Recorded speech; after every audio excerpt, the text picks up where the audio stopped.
back to Mic Check with Mr. Anderson, and today we are joined by a very special guest, a comic book connoisseur, if you will, and a close personal friend of Mr. Anderson, Mike Kingston. Welcome to Mic Check. How you doing? Thanks for having me. I appreciate it. This is, I have to say, Mike is one of my favorite human beings in the entire world. Like, legit, I only say that about like 40 other people. But good peeps. The hardest working guy in the professional wrestling industry, I might add, too. You have to be.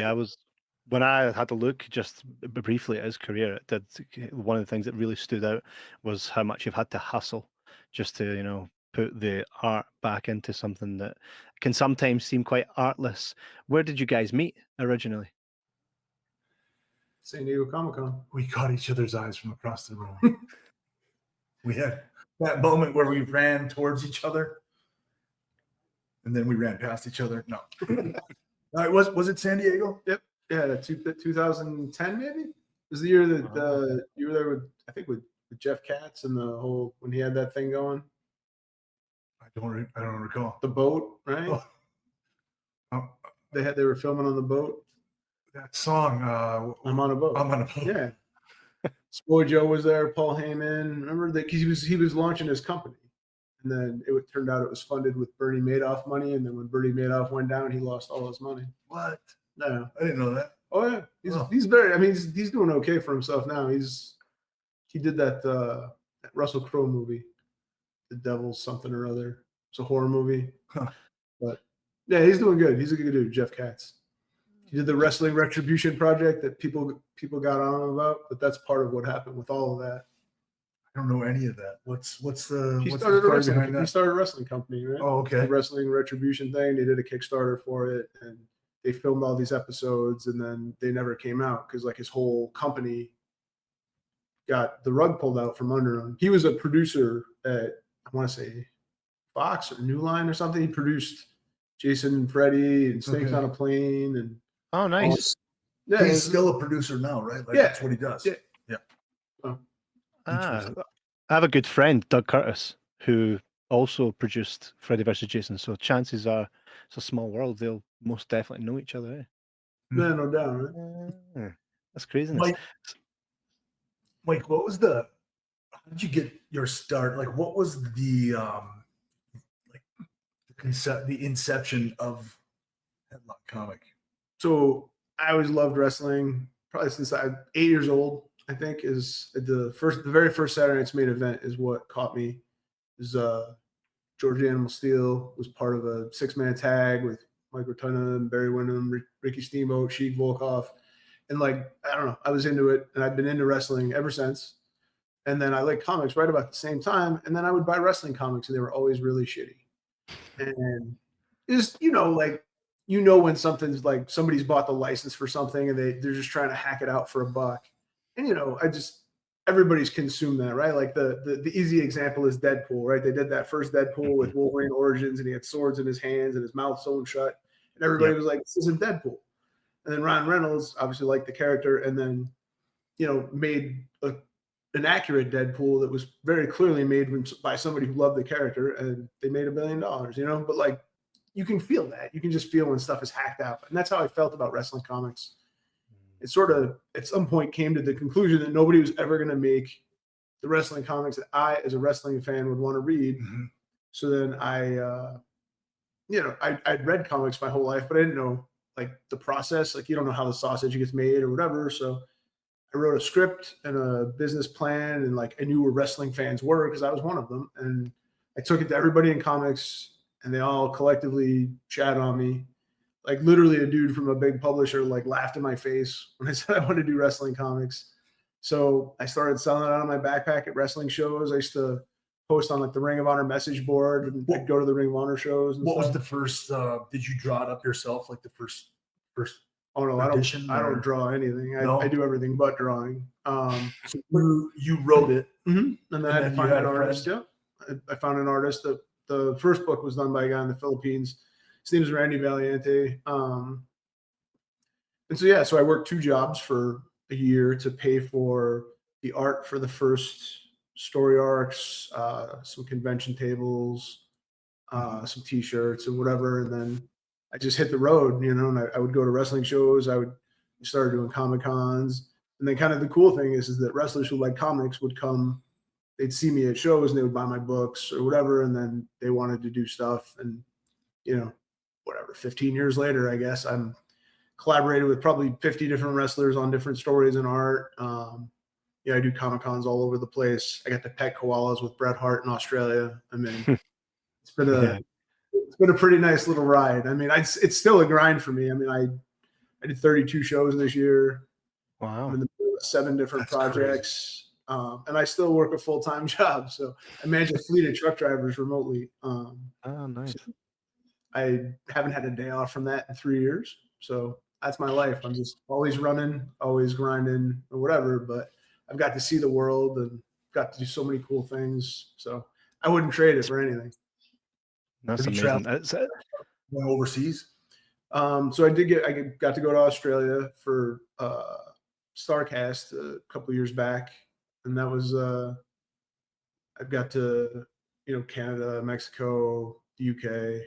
So it's cool now. I can say I'm an intercontinental superstar.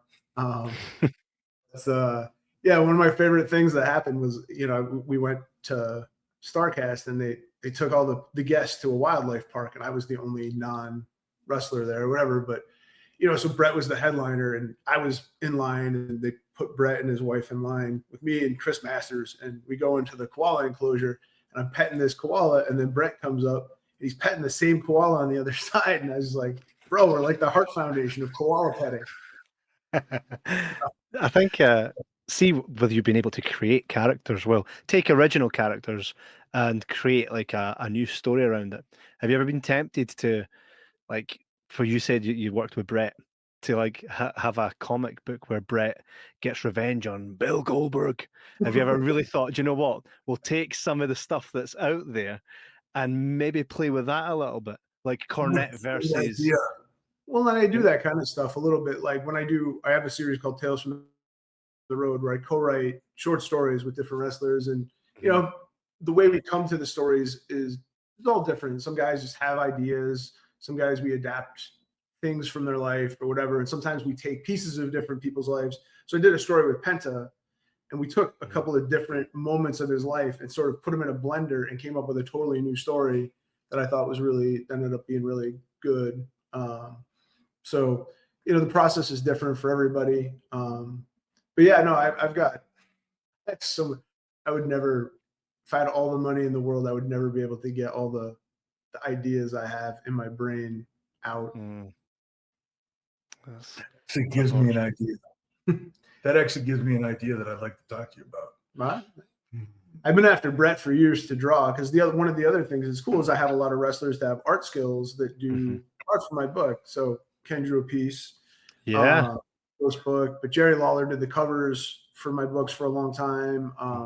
You know, so obviously I know Bret as a cartoonist or whatever, so I've been trying to get him for years, but there's a period of time, obviously with the stroke and whatever, that he wasn't comfortable with drawing, but I think he's back at it. So we talked a little bit about doing something. So Tony Atlas ever do anything for you? He did, yes, he did.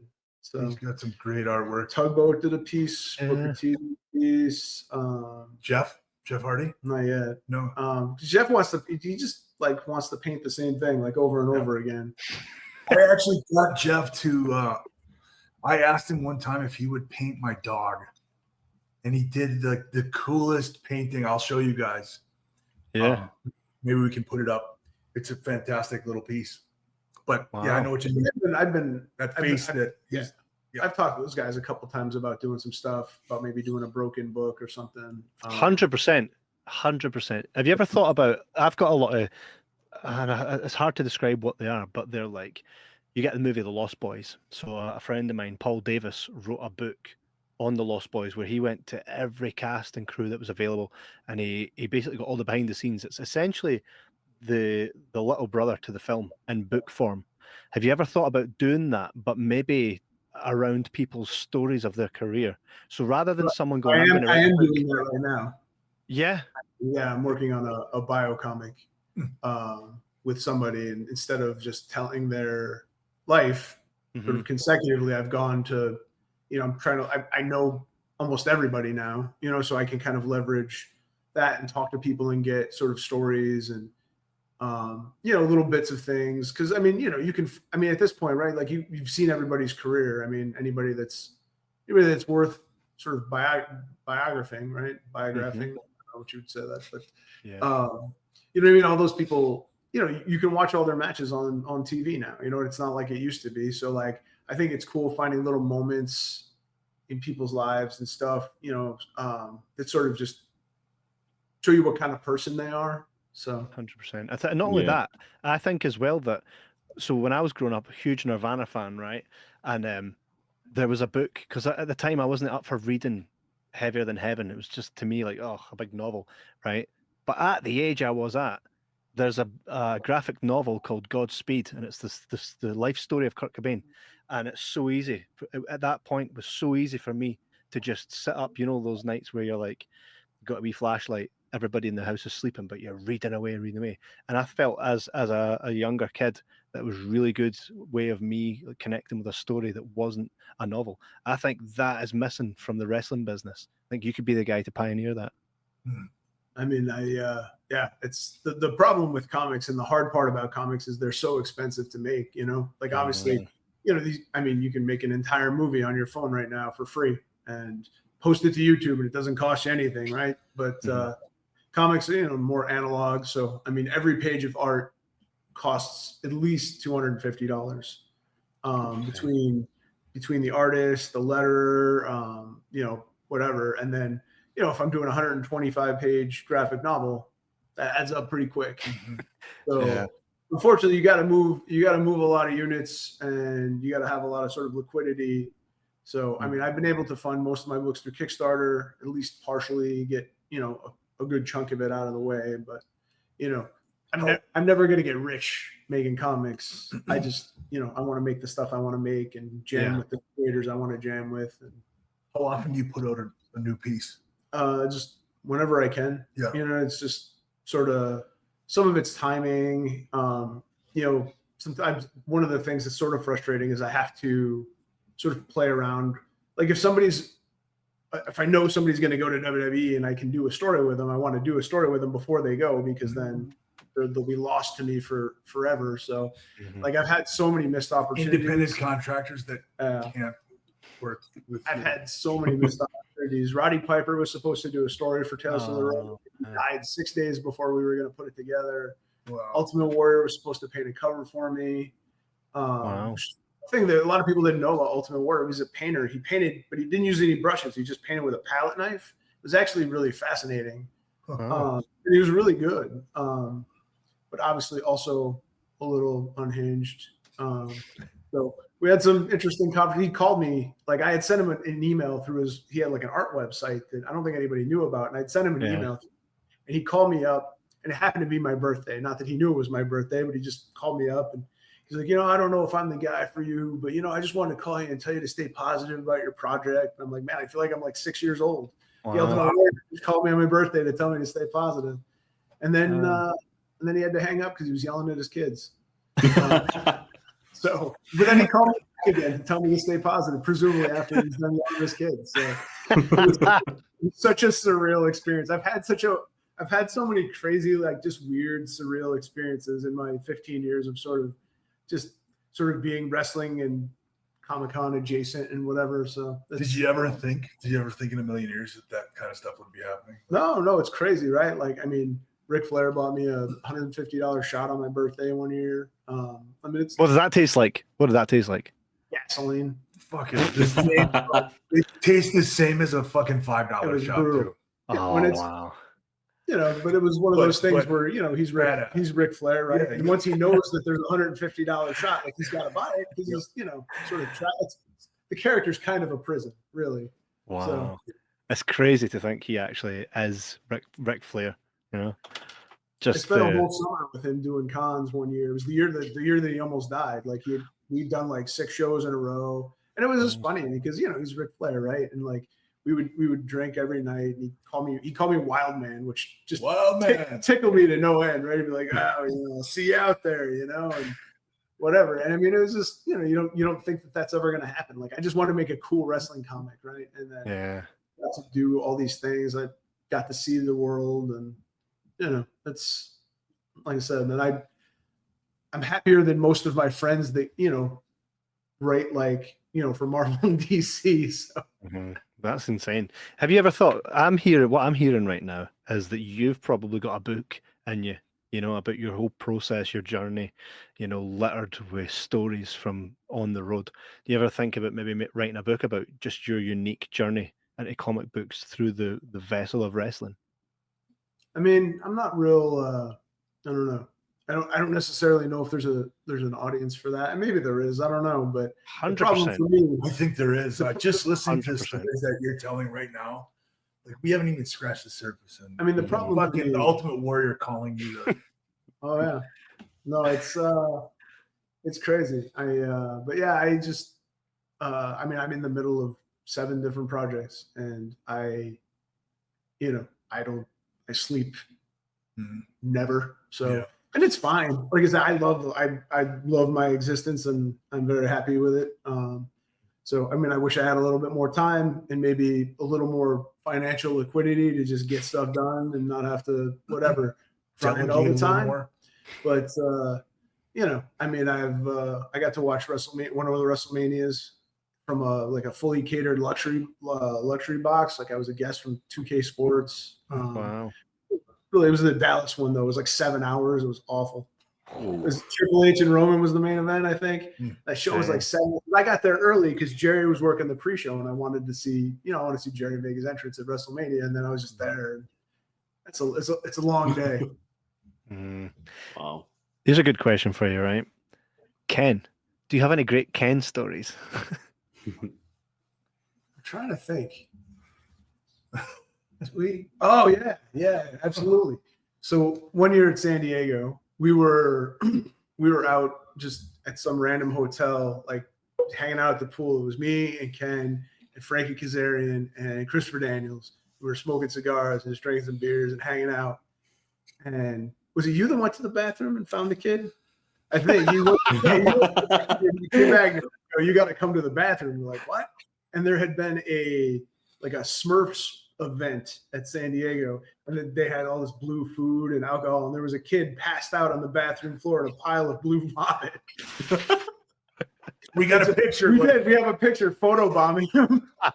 Can you imagine? And then I remember we were walking out, and Daniels was like, maybe we shouldn't post that. Ken's like, I already put it on Twitter. That's phenomenal. It's actually Ken's. Sorry? I think it might still be on my Instagram if you scroll all the way back. Yeah, it was a long time ago. Yeah. I'll need to check it out. Ken actually recently sent me a video of, in fact, it was his wife, Anastasia. There was guys drunk on the street, and then she sent me like what happened after, and then you could see Ken and another bystander taking them home, making sure they were safe. And I just said, like, how funny from that guy's perspective. He wakes up the next day and he's like, dude, I'm sure that was Mr. Kennedy. You know what I mean? You're never going to believe this. So it happened just on the corner here. I was standing, I don't remember what I had gone downstairs for. I think I was waiting for like an Uber Eats or something like that. And I look and I see this guy actually 2 guys are walking hand in hand in there. I'm like, this could be interesting. And I pulled out the phone and I started recording just to send to Anastasia. Yeah. And it continued on. And then these 2 guys, like they ended up taking bumps. And they were just, and then at that point I was like, okay, I should probably stop recording and go help these guys. And we ended up, me and another guy walked them. I was like, where are you going? And they're like, and then they pulled up their phone and figured out where they were going. And so we walked them to like 10 blocks to their hotel. It's crazy. They're obviously partying with Ric Flair. Where are you going, Space Mountain? It was the craziest thing though, right? Like how many years older is Rick than I am, right? So like we go out drinking, and like I have a secret drinking contest. Like I'm not going to tell him I'm trying to out drink him because I'm sure I can't. But I'm like, maybe if I don't say anything, maybe I can outdrink him. And then I had 7 martinis in the time that he had 11. And then we were in North Carolina, and we were out with Hurricane and Karen, and then Jeff Hardy's wife had met us out. And then Rick was like FaceTiming Jeff. He's like, "Hey, I'm taking her to Space Mountain, brother." And so I have this $150 shot. He goes in for the night and whatever. And I'm pretty messed up, but whatever. And then the next morning I see him. He's just all crisp in his suit, like nothing ever happened. And like we're walking into the show together, and the lady that's checking the badges looks at me and she goes, "Young man, do you need something for a headache?" I'm like, so like obviously I look like ass, but he just walks in all crisp and shit, like he just stepped out of GQ or whatever. It's crazy. He's one of one. He is definitely one of one. Ric Flair. His liver was at least. John Cena would do that. John Cena used to be he would be the last guy in the bar, close her down, and get on the bus at like 8 or 9 o'clock in the morning. Everybody's just like looking like a zombie, and John would be like, "What's up, boys? How you doing? Good morning, good morning, good morning." Just completely kicked out, or he was just really good at no selling it, and here's another thing: he closed the bar down at 2 or 3 o'clock in the morning, and guys would say that I saw him at 6 o'clock in the gym. That's what people used to say about Flair too. He'd be on the treadmill. The guys were, checking out of their hotel, and he'd be down on a treadmill running or whatever. Like, I don't know. Yeah, some guys can just. I mean, it's got to suck for your wallet, I guess. I mean, it's good for bragging rights, but do you think Cena was maybe just like, yeah, guys? No. Definitely drinking the stuff. Just water in the cup. Drinking, no. Wow. I did have a silent drinking contest with Steve Austin, and I did outdrink him. So. Wow, really? At WrestleMania, it was the one in New Orleans. He was at WrestleCon, and then 30? Me and Helms and Boogeyman and Austin watched WrestleMania in Austin's hotel room, and it was just drinking. What a crew! It was such a one of those weird whatever, and it was weird to me because he was drinking wine, which like you don't expect, right? Like it's like a glitch in the Matrix. Like he's got he's got the camo shorts on and a hat and whatever. And he's holding a glass of wine like this. Yep. What's going on? Like, swirling it. This doesn't feel right. What's funny about that is one time I was on my first European tour, and a bunch of us were down in the hotel bar, and I grabbed a glass of wine and I was drinking it, and Regal sat down, and he knew that I was a big Steve Austin fan. It wasn't like I didn't really hide it. And he was like, "Look at you." He's like, "What do you think Steve Austin would say if he saw you here sitting here drinking wine?" And I was like, I don't care. I don't want to sleep with the guy. He doesn't seem like he'd be a generous lover. Very, very selfish. A can of pound ass. But it's very funny then to see Kevin and Steve and all these guys like going on Steve's podcast, swirling their wine glasses and Yes. I think he really likes Jack Daniels as well. I've heard that The Undertaker can really put away the alcohol and no sell it. But I think he even went on record on his own show saying like he was struggling, but he really done a great poker face. I've yet to see anyone that can. Well, I have a Polish friend, and he can put away vodka and whiskey in one night, and I'm talking big bottles, and just operate the next day. Hell, he could even drive that night. Not that he did, but he could. So I think it's maybe it's culture. It must be culture. So one night we were in Detroit working for the Legends of Wrestling, which is something that Brian Knobs put together every year. Yeah. And we're in the bar. Anastasia she's pretty good at drinking. We're sitting next to Jerry Saggs, and I think we ordered a couple shots of tequila, and he wanted to get the lime and the salt, and she's like, you need training wheels with that? Like, and he looked at her and he goes, are you like challenging me? Do you know who I am? He was being sarcastic and being funny, but he's like, do you fucking know who I am? And then the next morning, the best part was 11 o'clock in the morning. We're walking through we get on the elevator, and Sags is on there, and I'm standing next to Anastasia, and he goes, get her away from me. Hard. And Anastasia was like, good morning. How you doing, sunshine? Wow, ready to go for a jog. Mhm. That's So, crazy. one of the weirdest stories, I was at a show in Austin, and this kid comes up to me, and he was like, I'm not a really big wrestling fan, but my husband is. And he's like, we actually had a wrestler at our wedding. And I was like, who? Brian Knobs. And I was like, what? And he's like, yeah. He goes, I knew my husband would get a kick out of it, so I found him. I called him, whatever. I flew him out, whatever. And I'm like, and it went okay. I couldn't imagine, I don't know. Couldn't imagine Brian Knobs as the sort of MC at a gay wedding or whatever. But That's amazing. That's phenomenal. I think more so nowadays as well. A lot of people, like if you're in the area and they do like a cameo, you can do like a cameo package where someone will come out on a stag do. Like imagine hiring Mr. Kennedy. Can you imagine everybody on a stag do, Mr. all night long? You just have like 30 guys just screaming it. It's like the comment section when we go live. My nightmare. That sounds like a nightmare. Oh, what? It does Like, sound crazy. do you have a favorite piece that you've done, or like a favorite story that you've written or had collaborated? I got a bunch. One of my favorites is I did with Helms. So we were trying to come up with an idea, and then he called me and he's like, "Yo, I got an idea." He's like, "You got a minute?" I'm like, "Yeah." He's like, he was in the waiting room of an emergency room, getting an X-ray on his neck to see if his career was going to end. And he had sort of come up with this idea about just most wrestlers' careers don't sort of end on their own terms or don't end in the ring, right? And so we conceived this sort of story where this kid's at the wrestling show. He's a big wrestling fan, and then he twists his ankle after the show, and he's at the emergency room, and he's sitting next to a guy, and he sees that he's got the wrestling company's credentials on. So he's asking him questions or whatever, and he's like, and he's like, "Do you know about the career killer?"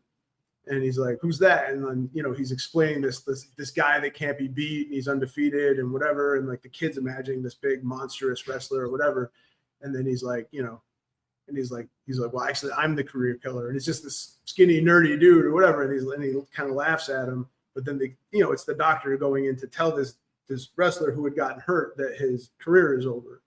Mm-hmm. So, and then so like the last thing is he's coming into the office, and the wrestler's like, "How bad is it?" And then the shadow on the wall is the shadow of the big monster that the kid was imagining, and just the circumstances with which we conceived it, was.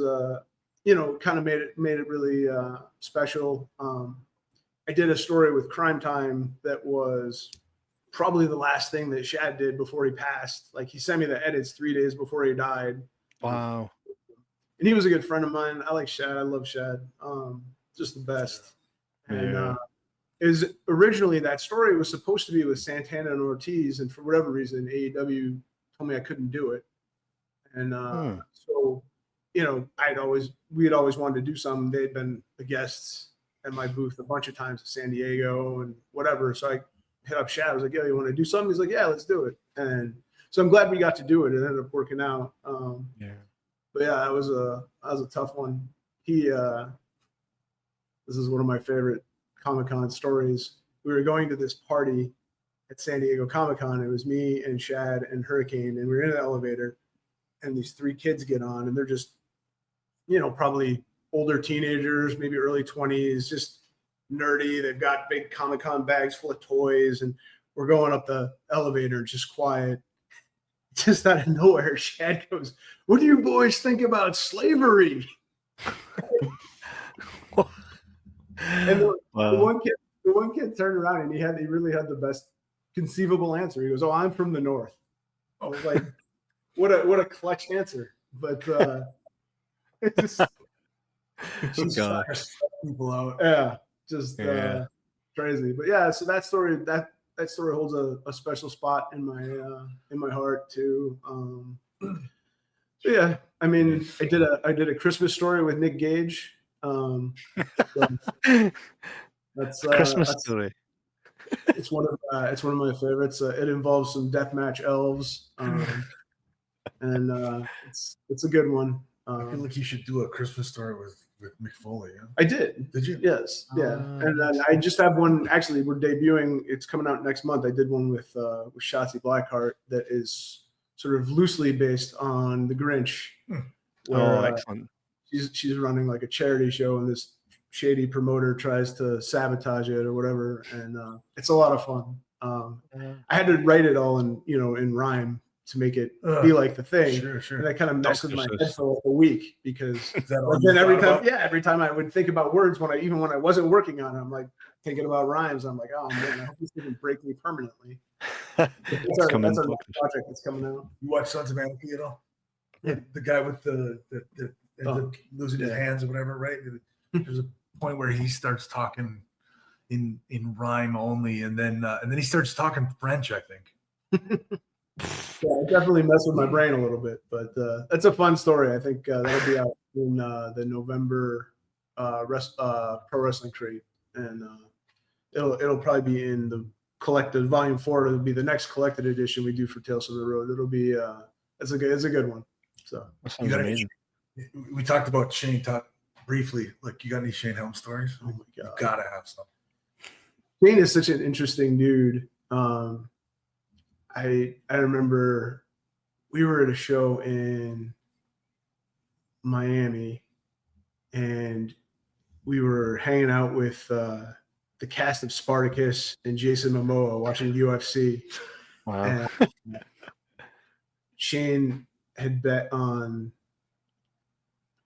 Weidman, I think, and Momoa had bet on Machida, and Machida lost. And he had made like $30,000 that day doing pictures and stuff or whatever. And he was so sour about losing like $50 or whatever. And, he did as many things, but he's not a very gracious winner. So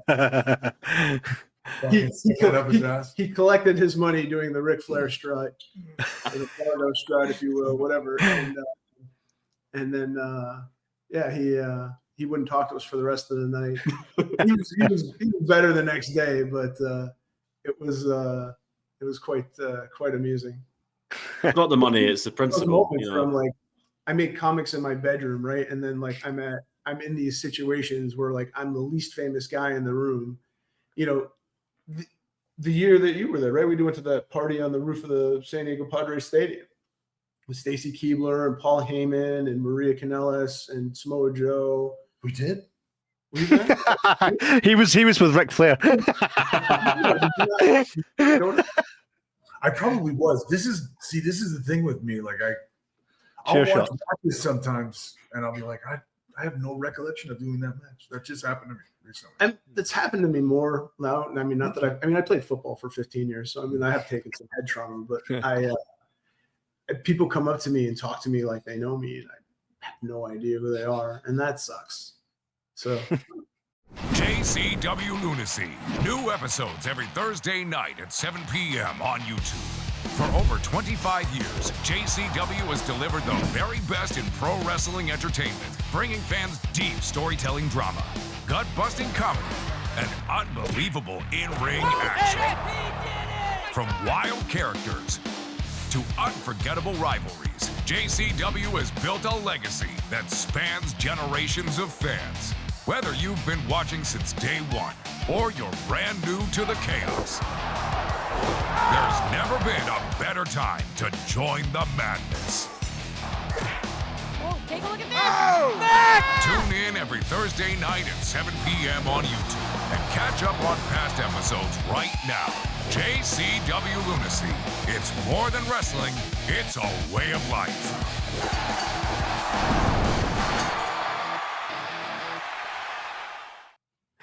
It's easy done. See if you could take any IP right now and create a story around them, so there's no limits. Who would you truly want to? You mean the wrestler or the IP? Yeah, like that. So any wrestling character, so you're allowed to have such creative freedom with it that no gates. Any IP. Probably Bray Wyatt. I was thinking. So we were supposed to do something, and so I wrote a couple comics for the WWE licensed comic when Boom had the license. I wrote a story. I co-wrote a story with AJ, and I co-wrote a story with Joe, and then I wrote a Bret Hart story. And then Bray and I had come up with this. It was right when The Fiend was starting, and came up with this idea for like a Fiend found footage story that was really, really cool. And then Boom, for whatever reason, Boom had stopped making WWE comics and they didn't want to do it. And then when he was out of WWE, we talked about doing like a Tales from the Road collection with Bo and Rowan and Strowman and him. And, and then they all got the call to go back. So, Is that story written? No. You have like the bones? Like, is it something that you could? Probably. I don't know. I mean, I would probably have to talk to his family or WWE. I don't know. You know what I mean? Because it's a WWE character or whatever. But it was really a cool idea. Like, it was just about this person, sort of a reporter, sort of investigating, the emergence of this Fiend character. And like Hawaiian Shirt Bray always used to lose, and so like the idea was the Fiend was always inside of him and put him into these positions to just take damage to weaken him so he could come free or whatever. And then like the reporter comes to this realization, and then all the lights go off in her apartment, and then you just look on the front lawn and you just see his feet in the lantern, like standing on the front lawn. It was pretty cool. It was really moody and whatever for a comic about wrestling. One of my this is the one. Remember Randy Orton was feuding with Bray, and like he like dug up Sister Abigail and had some sort of artifact that he like killed her with or whatever, or like stuck into her. Like, and they didn't want to call it a cross. They called it like a crucifix or something. Huh. I want the Raiders of the Lost Ark story of Randy Orton going into like wherever to sort of uncover some mystery artifact. Like, who does he find, like in the swamps of Louisiana? RKO's everywhere. Be impossible not to, right? I think there's so many things you could do. I think they would have to give you a team in an office full of people to continuously churn them out. But think about the stories that were what ifs. You know what I mean? Like, if certain wrestlers didn't get injured at a point in their career, what could have been? It would be cool to see like comics explore that avenue of what would have happened if, just what are some of the wrestling's biggest what ifs? Eddie Guerrero, like, where would he be in his career right now? Like, I think we all know, but it would be cool to see that explored, When I did the stories for the WWE comic, one of the ideas I would pitch in would basically be to fill booking holes. So like, to me, a lot of like, so the first story I did with AJ Styles, it came from the time he enters the building to the time he hits the curtain at the Rumble. Mm-hmm. And so there were a lot of things in his program with Cena when he turned heel, to me, that didn't make a lot of sense. So we sort of conceived this idea. Cena wasn't around because he was hurt. We conceived this idea that sort of Cena shows up and he's like, I know you're, you like to play good old boy, but I see who you are. You're a shark or whatever. And it's got this sort of De Niro Pacino sort of heat confrontation. And then, he's like, I'll see you around or whatever. And then AJ calls Gallows and Anderson. He's like, I need you guys here. And he's like, I'll just play nice till we get there. Mm-hmm. And then the story I did with Joe was, when they were doing the draft, for whatever reason, they didn't draft Joe and Nakamura off of NXT. And it's because they were, they were in the title match for the next pay-per-view, but they never explicitly said it. It didn't make any sense. So we did this story where Mick Foley called Joe and said he was going to draft him to SmackDown. And then he cuts this promo on him about how he'll destroy the entire roster because he's got to settle his feud with Nakamura, and it's got to, take place on his terms, and just did things to make sense of stories. I pitched an idea, the big the ladder match where with Shane and Vince and Steve Austin, where somebody raises the briefcase when Austin goes to get it, and they never say who did it. So I pitched this idea. I don't know if you remember when they took Steve Austin became like CEO, and he was walking around Titan Towers, and like he took like Shane McMahon's salary and made it like the beer budget or whatever. I took the idea that accountant was like had gone to like a pay-per-view, and like there was just all this chaos, right? Like, and he was just like, I can't believe this is what we're doing. Like, this is madness, and Steve Austin can't be allowed to whatever. And then he like grabs the lever and it goes up, and then they drag him out. And they're like, well, what do we tell people or whatever? And like it ends with like Briscoe and Passion. Like, what are we going to tell people? Like, we'll just tell them it was Big Boss Man, because that was always the sort of the storyline spackle or whatever. Yeah. I think that's a great idea. I think the video games did a good job of that as well, kind of cleaning up stories that didn't make sense. I think if I was someone in WWE and I was going to test you on how good you could write something that made no sense, I would put in front of you WrestleMania 31, Sting versus Triple H. Like, make that shit make sense. And I would judge you purely based on that. Sometimes I try do it myself. I try and make sense. Okay, so you just whack the guy with a sledgehammer and he shakes your hand, and the NWO come to his rescue, but WCW, he was against the NWO. Like, it just sometimes stuff don't make sense, and I think you're not meant to remember these things. Yeah, remember them. Man in Black. That we forget. That was literally Vince's whole thing. Like, I don't know if I told you this story or not, but like, remember when WWE was giving away $1 million a week once? Yeah. Yeah, for 2 weeks, and then he got crushed. Was it two or 3 weeks? It was 2 or 3 weeks, right? Mm-hmm. And on the first week on the show, Vince fired Ric Flair. You're fired, proper the whole thing. And then 2 weeks later, Vince wants to give away $1 million with Ric. And somebody was like, Vince, you can't do that. You just fired him. And he was like, oh, they'll never remember it. Fuck them. As a storyteller, that's always my frustration, right? When people are like, it's only wrestling, right? Because I mean, like, Pixar's only cartoons, but they're good, right? Like you can craft stuff that's absurd or whatever. Like, I mean, I write a comic with Vampiro that is very absurd that we just got it picked up for TV development, so we'll see what happens. But it's about Vampiro as an underground rockabilly guitarist that hunts monsters. His guitar turns into an axe. He's fighting a motorcycle gang of nuns. It's got it's very, very grindhouse, but like sounds like something Quentin Tarantino would. So I describe it as a Santo movie directed by Robert Rodriguez. That's how I write. And it's a lot of fun. It's one of my favorite things that I've written. But like, it's absurd. It's absurd stuff, but you still have to take it seriously. Like the rules of the universe still have to matter, or else nothing matters. So that's the stuff that always drives me nuts. 100%. So on that note, like, if let's say tomorrow you woke up and you, for one day only, you're in charge of WWE creative, what is the one story that you're going to make happen? So I always had this idea for a long time to really, you could balance out the whole undercard, but it was back when Ricochet was there, but they were having trouble kind of, like, he's a spectacular wrestler and they just couldn't really find a good use for him. So I thought it would be cool to do sort of Dark Knight with Helms, right? So he's losing, and then he sees Helms out as like an agent breaking stuff up, and he kind of looks at him like this or whatever, and he's like, "Oh, you're the Hurricane, right?" And he's like, "No," and eventually, right, like he gets him to admit it, and then Helms trains him to be a superhero.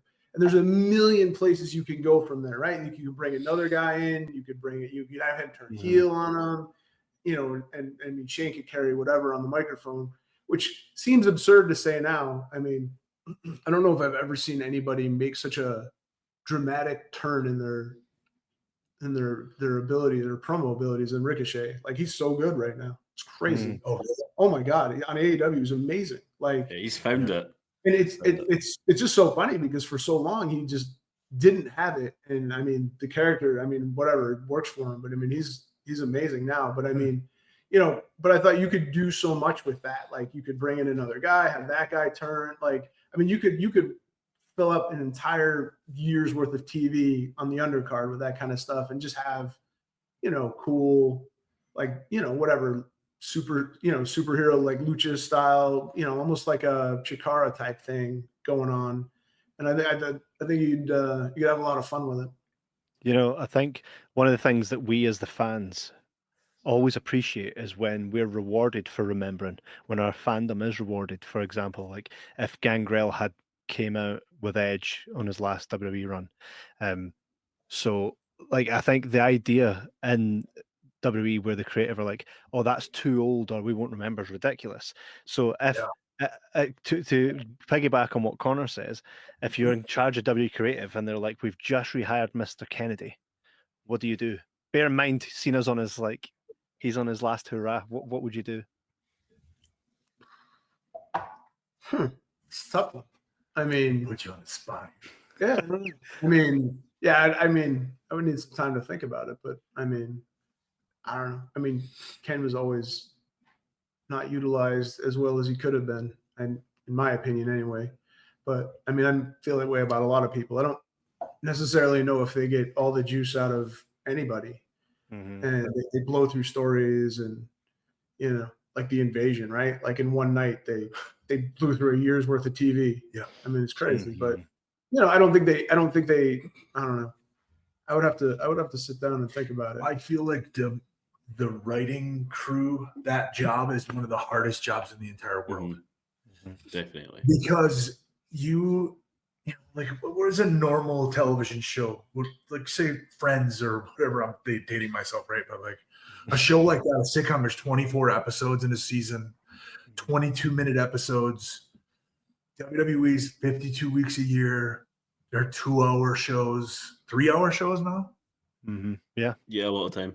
Right, you got Raw and SmackDown, and you've got PLEs, and you've got all sorts of extra content I for think the even website. all the more reason you got to plan them. I mean, and I mean when it's done right, like the Bloodline thing was good. I mean, I think sometimes if you look back, I mean that was a week to week there was all this crazy stuff going on.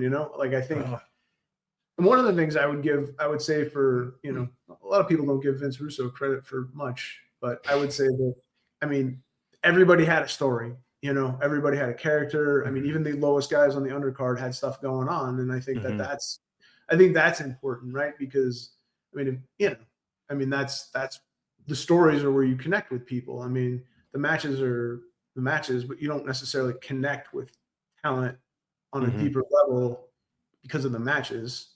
I mean, if it's the match is a resolution to a storyline, then yes.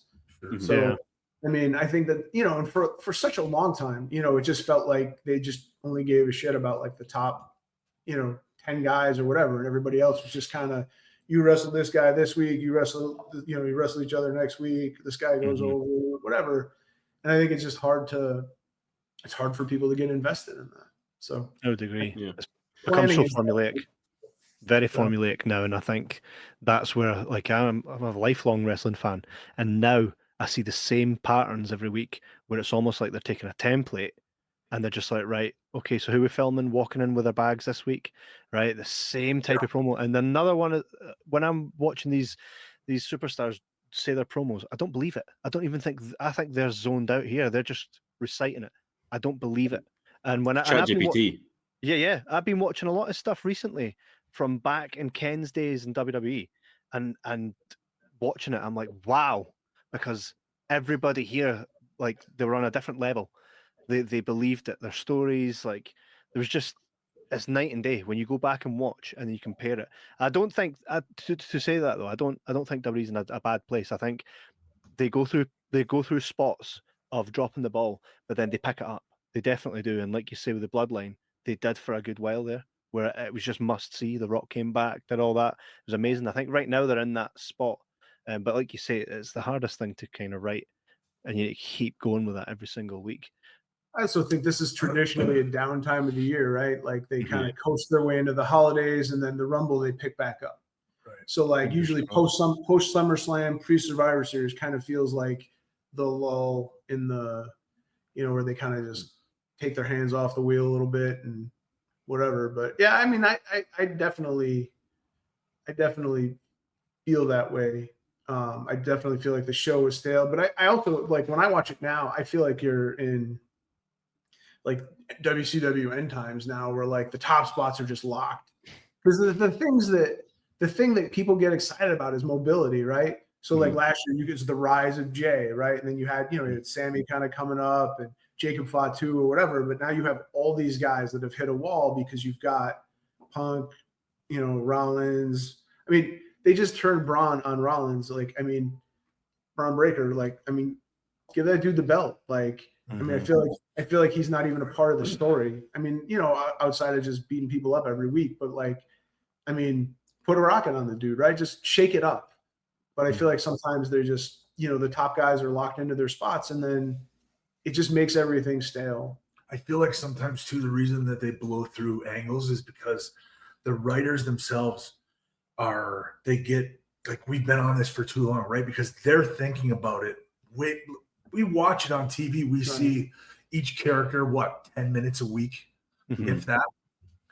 They're actually like dealing with it 5, 6, 7 days a week. They're thinking about it, and and so they kind of tend to. We've been on this for a really long time.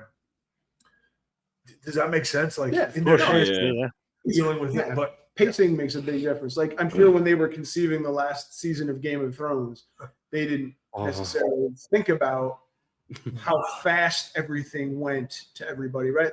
Like, the story is fine, right? It could have been what it was. If you make that story 2 seasons, it's different. Yeah. Right. But like, one week they kill the White Walkers, whatever, and then the next week Daenerys turns heel or whatever. Like, it's just John Cena level heel turn. Yeah, it was just too fast. 100%. All the beats were in place, but they just told it too fast, and there wasn't enough time for people to sort of. It didn't. The turn didn't feel earned as a viewer. I think one of the biggest issues that for me, right, was see the Daenerys character. You see throughout her whole arc that she has dealt with everything to the point where you're like, she doesn't matter what you throw at her now. She's been through all of this, and it didn't break her, right? But then your friend just got her head cut off. Well, you've been through worse. So why did that turn you? You've been through. But I think it was everything, right? Like, but they just did it too fast, right? Yeah. Paris turns on her, and then they find, then she finds out John's going to be the king, and then they kill Sandy, whatever. Like, she had and her dragon got killed. So like, little by little, but there wasn't enough time to digest each of those things because they happened over like 4 weeks, and then all of a sudden she loses her mind. So I think that there's a slow burn there where everything they did works infinitely better. But people didn't have time to feel it. And that's a problem with wrestling sometimes too, where they don't agree. One of my big criticisms, I think, of watching AEW is that they don't let stuff sit. One of the things that, like, I remember when they broke up Daniels and Kaz, like, they had been teaming forever and they lost. And then, like, their moment was like after, they filmed it during commercial break and then just showed it after. Like, that should have been, to me, that should have been like a main event on the show, and it should have been a big deal. But like, this team that's had all these titles and whatever, like, it's a significant thing. But then they just went right to commercial. It was over. The match was, and so like, you just, if it doesn't mean anything to you, it won't mean anything to anybody else. Totally agree with that. I think it's like writing anything has the same fundamentals across no matter what it is. TV, storytelling is storytelling. Ultimately, that's. Hey, it's Mr. Anderson, and if you're like me, you need to stay locked in, whether you're in the gym, gaming, or just grinding through the day. That's why I roll with Rogue Energy.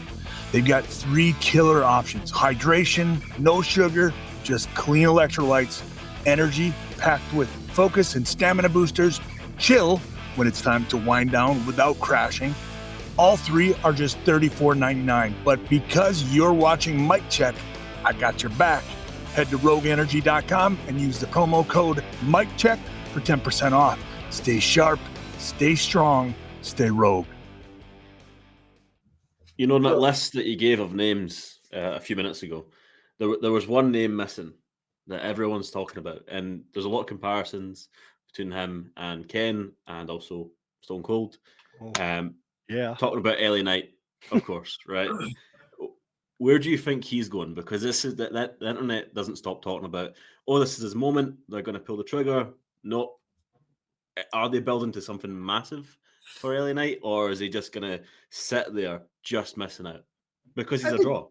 I think he'll get the belt, but I don't think so doing what I do, Comic-Cons. Like, I feel like I am on the, you know, people like to act like there's no casual fans, but like I'm around casual fans every week. And like I can tell by the merch that people wear and stuff. 2 years ago, a year and a half ago, maybe, I remember doing a show and everybody had LA Knight stuff on. I was like, oh man, he is red hot right now. But you just, you know, I grew up a Ring of Honor fan. And like that was one of the big criticisms of Gabe Sapolsky's booking was he waited 2 shows too long to have a title change, and then it has less impact, you know? And you just gotta strike sometimes, you know, like when the iron is hot. You think that ship has sailed? No, not at all. I just don't think, I don't necessarily know if you can get back what it was. I agree. Like, because he's the same character, right? Like, I mean, if he undergoes some sort of radical character transformation or whatever, maybe. Yeah. But he's the same guy he's always been. So now He could turn heel. Oh yeah, no, I think easily it would do well. He's still going to be the same guy, right? Yeah. Like, he's going to be like Austin. Steve Austin, right? Like in that Mhm. way. So I mean, people like him. I mean, I definitely feel like they've cooled him off a lot, and Yeah. it's unfortunate. Because you think too, you look at guys' windows, right? Like he's an older guy. He's been around for a long time, right? Like, I mean, just get what you can out of him. You think from a business standpoint, right? But Yeah. I don't know. I went to All In the first year they were in Wembley, and thousands of people were all just chanting, "Yeah!" Like we were at an AEW show, and when you come out of a stadium, like it's a long walk because you'll have walked it yourself.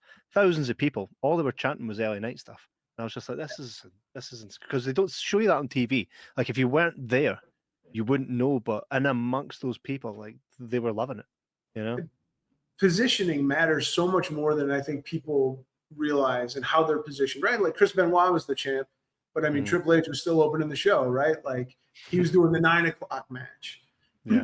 Like when they brought Jamie Hayter back at Wembley in front of her home crowd on the pre-show, right? What that tells the people that's where they're slotted. You know, like that stuff matters. Like people want to follow people's progressions, right? So you know when a guy comes in and he's, you know, like back in the old days, my old ass watching wrestling, you know, the guy would debut and he would be undefeated until he got to his place on the card, right? Like maybe he'd get a title match and then slip back a little bit or whatever, but you get invested in that character's rise, and then, you know, and then they'd end up where they end up, and then it's sort of on their merit after that. But like, I think that's the stuff that people get excited about. But when you end up just sort of doing the same things, and I understand, right? There's probably sponsor concerns and vendor concerns and whatever that, I mean, there's so many commercials now and so many, you know, I'm sure everybody wants, you know what I mean? I mean, the other day there were literally 3 commercials in a row that Jey Uso was in. So I'm sure people have that plays into it too, to some level. There's levels of that we don't see, but just for whatever. I mean, I think you want, you know, all of that stuff matters, you know. So yeah, it's a crazy time. You know, Vince Russo actually started writing the WWF magazine and became Vince Russo the writer. Do you ever have aspirations to write for any company? Is it something you would explore? I don't know. The only thing I'd ever want to do is write a Thing wrestling comic. Like I had a pitch at Marvel with Ed McGuinness at one point, but it was right before the pandemic, and now it's just it's a different company now. But mostly, you know, like comics is a fucking meat grinder for everybody. Like even the people that are writing Batman and Justice League or whatever, like they're not easy to make. And so if I'm gonna kill myself to make shit, like I'm gonna make the shit I want to make. I don't want somebody, you know, so many of the bigger micromanaging. Yeah, so many of the bigger stuff, the bigger properties are, you know, sort of editorially driven. You know, they're like, okay, you get 4 issues, you have to kill somebody in issue 3, and it could be one of these 4 characters. And, you know, I don't function like that. That's not what I want to do. So I would much rather, you know, be on the level I'm at and make shit that I'm proud of, that I'm happy to make or whatever, than hack shit out for a bigger paycheck. Because I can always make money. So, you know, like I said, I'm happier than most of my friends that work in comics. So it's, you know, that's what I'd want to do more than anything else. But anything big coming up? I'm working on volume 4 for Tales from the Road. I'm working on volume 5 for Headlocked proper. I have a book that I do with Gangrel about a guy that trains Bigfoot to wrestle in Portland in 1985 to save his family-owned wrestling company from going out of business. Yes. You get Bigfoot hooked on coke. It's called Friday have Night to read it. Have to read it. Have to read that. So we have one issue of that out. Where issue 2 is coming out. Yeah. We're getting issue 5 for Vampiro out. And then, yeah, I'm working on a Tales from the Road story with Cross right now. And now you're going to start thinking about that book. Well, that's so this is the problem with my brain, Yeah. right? Like I have horrible ADHD. And I think, the problem with creatives, right? And nobody ever wants to admit this, right? But you're weird. Every creative is weird because otherwise you wouldn't have anything that makes what you have to say interesting, right? Because it's different. So like, I know I'm whatever. I got crazy ADHD and like my brain will just go off on a tangent. So like I was at a show in Wisconsin a couple weeks ago and I was talking with my buddy and this guy walks by with a 3-liter bottle of Faygo. He's like, look at that dude. And I was like, oh, that's Juggalo Thor. Like his Faygo bottle is his Mjolnir. And that's how he becomes it. And now like, I was like, man, I just want to get a pitch meeting at Marvel just to see the look on their face and be like, all right, hear me out. Juggalo Thor. But then I was at Dragon Con the week after and I had to pick up my badges at the Marriott Marquis Hotel. And then I was like, oh, I've got the perfect villain for Juggalo Thor. Marquis Mark, right? Shirtless, jacked, sideways hat, powdered wig. And like, that was it. And I was like, and he's got the funky bunch, right? Yeah. Like, and I was like, now I was obsessed with like a week. Like, I'm like, I can't think about Juggalo Thor. I got other shit to write. So like that's the clowns. Yeah, it does sound amazing. You guys are at the same convention this week. What can everybody expect is going to show up and get a signed comic or a signed piece of merch?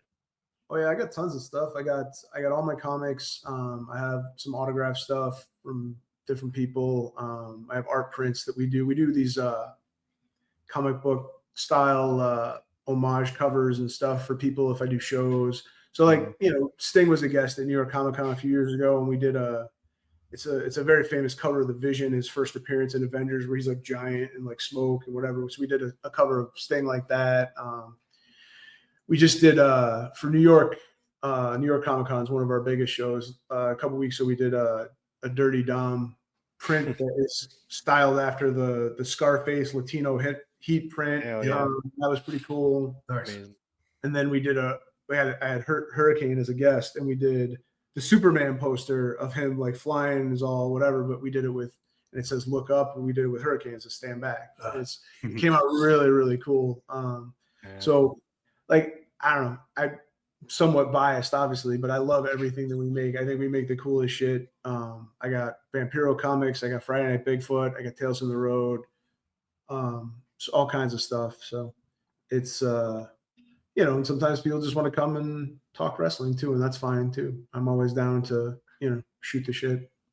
And I'll be down to, because we are here in the Twin Cities. Anybody wants to talk about getting into the wrestling business, learning how to fall down, I'll be there talking about the academy. So 100%. It's gonna be a wild weekend.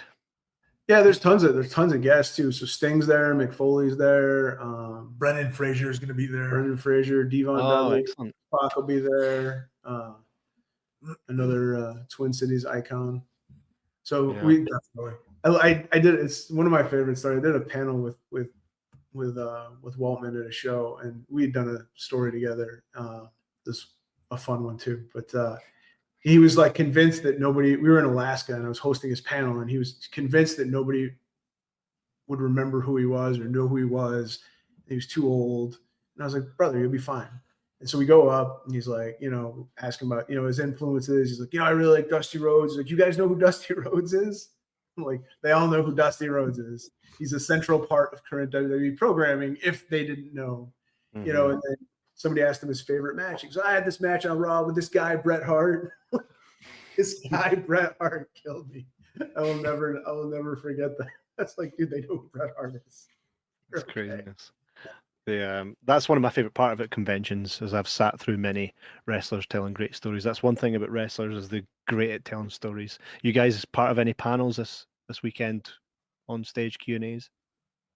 I'm doing a panel about comic book writing, I believe.